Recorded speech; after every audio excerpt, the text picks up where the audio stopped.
Hey guys, welcome back to another Minecraft World War II vehicle tutorial. In this tutorial, we'll be going ahead and doing the SU-76.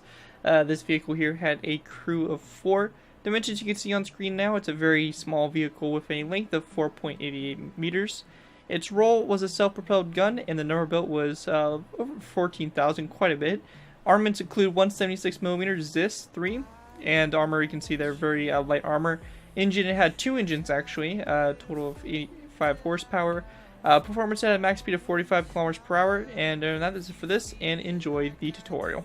Hello ladies and gentlemen, Scared2 here bringing you another Minecraft World War II vehicle tutorial. In this tutorial we'll be going ahead and doing the SU-76 Soviet self-propelled gun. This vehicle here was used by the Soviets during and after World War II, and the SU-76 was based on the lengthened and widened version of the T-70 light tank chassis. Its simple construction made it the second most produced Soviet armored vehicle of World War II after the T-34, and crews liked the vehicle because it was super simple, reliable, and easy to use. Yeah, overall it's just a kind of an interesting vehicle.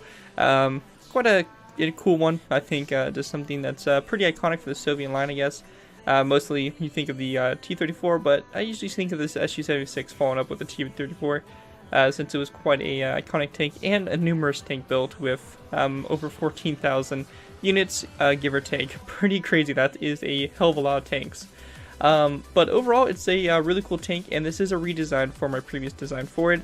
Went ahead and fixed her up, and I think she looks a lot better, and is definitely an improved design over the past one. And hopefully you guys can get a better use out of it and have a better Soviet presence on your battlefield instead of some of the crappy older Soviet tank designs I have, which are just absolutely embarrassing. I do apologize for some of those old crappy designs. Anyways guys, let's go and take a little look at the SU-76, and then we'll go and pop into the tutorial and all that stuff. As you guys can also see, the Zeppelin has won the voting, so that's also a work in progress. Currently I probably won't have it out for exactly 10K. It'll probably be out a little bit afterward, but it will be a project I'm going to be working on and trying to get out, hopefully before the end of the month. That's my goal. Hopefully, maybe a little bit into August. We'll see. But anyways, the SU-76 here, very nice. Got a lot of detail for its size, which is always good. Sometimes these smaller vehicles can be hard to get the right details in, but I think I did a pretty decent job with the SU-76. As you guys can see, it is asymmetrical, especially around basically would be layer 3 of the vehicle, where pretty much this portion is right above the tracks. You can see there's different stuff on either side, some cargo boxes on the left side, and over here you have basically a muffler or your exhaust, and some vents and different stuff than on the air side there, which makes the tank also unique in the sense that it's not completely symmetrical, and it's a little bit more appealing to look at than just a completely symmetrical build. The tank also, you can also move stuff around on it, which can also add to customization for it, which will be really nice for if you have a bunch of these in one kind of area. You can randomize what's on the side here above the tracks and definitely make them look a little bit different and stand out from each other. On the back here, nothing too fancy, just some, basically some blocks here and spruce wood planks there to show that there's a door on the back here, and all that stuff. It overall looks pretty decent. And you can see a little bit of a gun mechanism in there. It's nothing fancy. The SU-76 is just so small at this scale to fit an interior in, but at least you can see if there's some kind of attempt there, or you can kind of tell what's supposed to go in right there and all that stuff, even though I don't have the space to actually put the proper space in. Other than that, guys, that's pretty much it for an overview of our SU-76. Definitely an awesome design and definitely a really good revamp tutorial. I've been doing a lot of redos for the Soviet line, as you guys can see down the ways there. A lot of vehicles have been redone for the Soviets, so I look forward to putting some of those together as tutorials and definitely showing them off, because there's definitely some really cool ones that'll be coming. Anyways guys, with that's it for this, and let's go ahead and move into the tutorial by starting off with our first layer, layer 1. Alright guys, so going ahead and move on to our first layer. We're going to be going ahead and start off with layer 1. Now for layer 1, we're going to take our nether brick half slabs, and for the tracks we're going to place down a nether brick half slab followed by a nether brick top slab, just like this, and this is going to be the right front here of the tank. We then want to go ahead and go to this nether brick half slab here. We're going to place down a row 3 of dark oak with top slabs across, followed by another brick half slab, and then another brick top slab, just like that, to kind of form up the sides there. Once you guys have that all done, we're going to go and take our dark oak wood fence gates. We're going to go and place down one like this, or on 2 like this on either side, leaving a space of one in the middle. We're going to open them up so they look like they connect up to the row 3 there of dark oak with top slabs.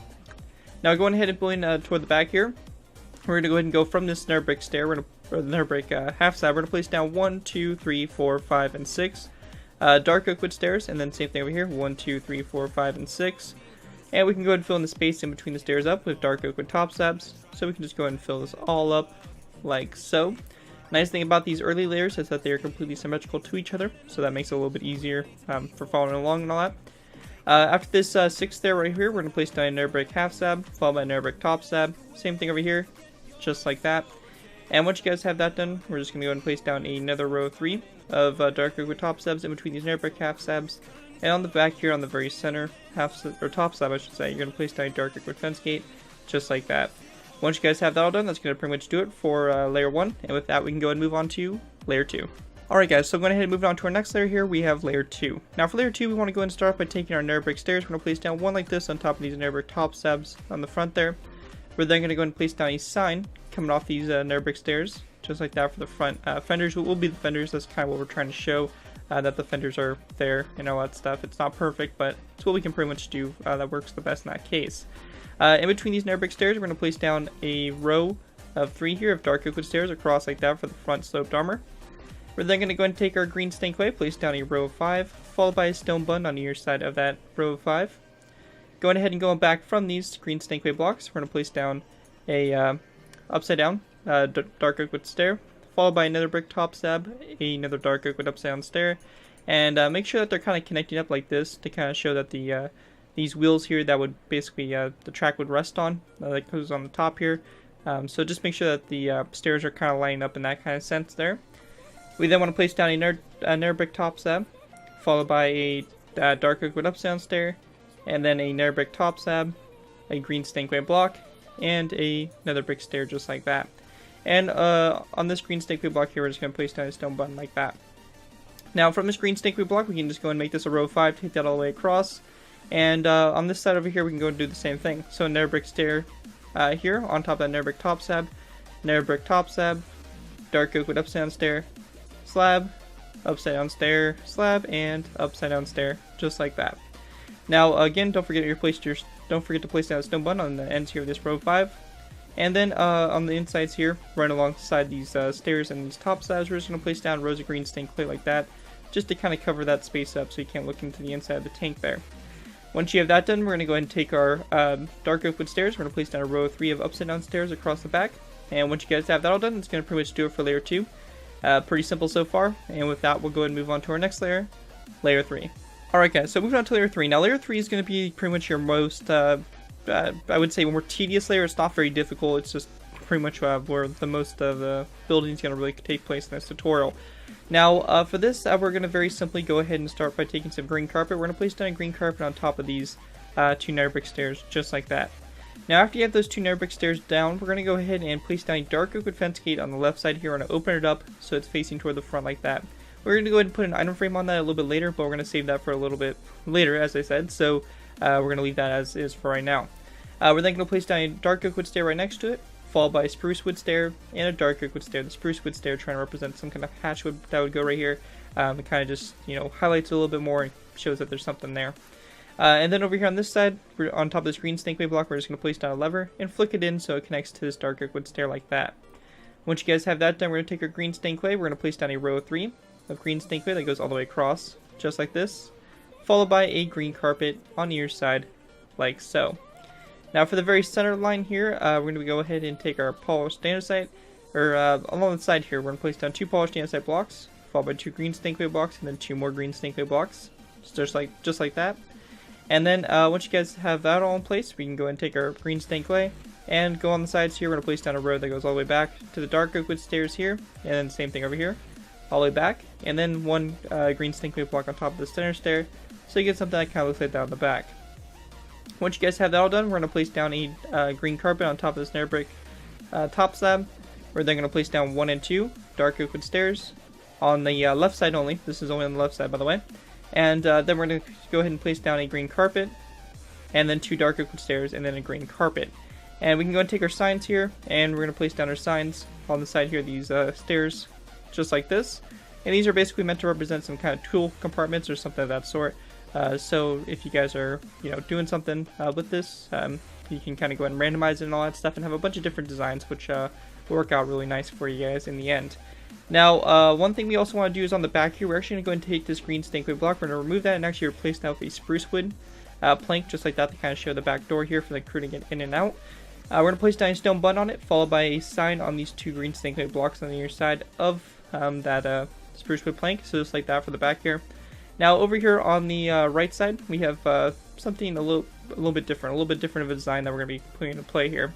So the first thing is we're going to go ahead and go to these polished andesite blocks. We're going to place down 2 upside down dark oak wood stairs like this, and we're going to place down signs coming off of the stairs just like that to create something that looks like so. We then want to take a zombie head and place down a zombie head coming after the stair, just like that. And then we're going to place down 1, 2, and 3 green stinkwood blocks, followed by a green carpet, just like that on the end. And then we just want to go ahead and grab ourselves some ladders, and we're going to place down 3 ladders along the side though of those 3 green stinkwood blocks. Now this stuff over here on the right side of the tank, I would recommend keeping. I believe this is all essential to the actual design and wouldn't be changed up anyway. But over here on the left side, you can kind of go ahead and mix and match some stuff around. Since these are toolboxes, they can easily be taken off or put other places. So feel free to kind of go crazy with whatever you guys want to do there for that.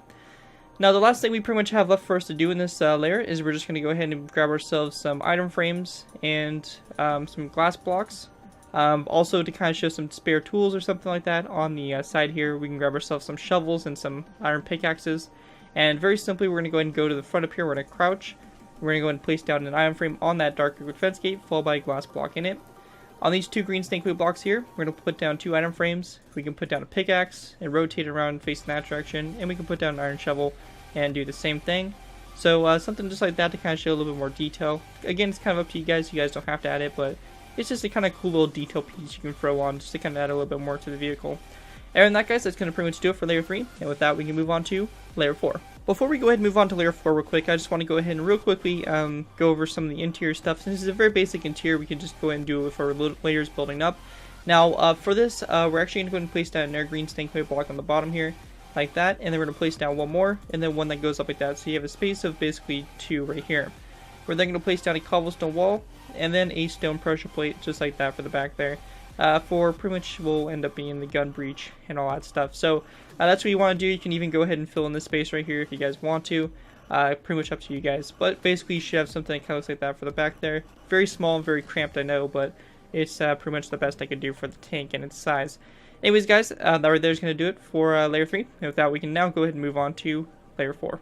Alright, guys, so moving on to our next layer here, we've been going ahead and moving on to layer 4. Now for layer 4, we're going to start off by going to the very front up here. We're going to place down a green stinkwood block on top of that very center block, like so, followed by a dark oak wood dark oak wood stair, sorry, on either side, not a sign, but a dark oak wood stair on either side, like that.